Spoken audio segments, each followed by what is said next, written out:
প্রবাসী, আমরা যারা প্রবাসে কাজ করি, পরিশ্রম করি, আমরা সবাই চাই দেশে একটা ঠিকানা হোক, কিন্তু ভয় পাই প্রতারণা হবে কিনা, নিরাপদ কিনা, টাকাটা হারাবে না তো।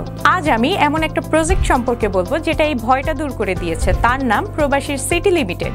প্রবাসীর সিটি বাংলাদেশের প্রথম স্মার্ট শেয়ার ভিত্তিক রিয়েল এস্টেট প্রজেক্ট। মানে আপনি মাত্র 5 লাখ টাকা বিনিয়োগে 1% শেয়ার কিনতে পারবেন, আর 5 বছরে পাবেন দ্বিগুণের বেশি হালাল মুনাফা। তাহলে আর অপেক্ষা কেন? এখনই যোগাযোগ করুন স্ক্রিনে দেওয়া নাম্বারে। প্রবাসী সিটি লিমিটেড প্রবাসী হেলিকপ্টারের একটি অঙ্গ প্রতিষ্ঠান।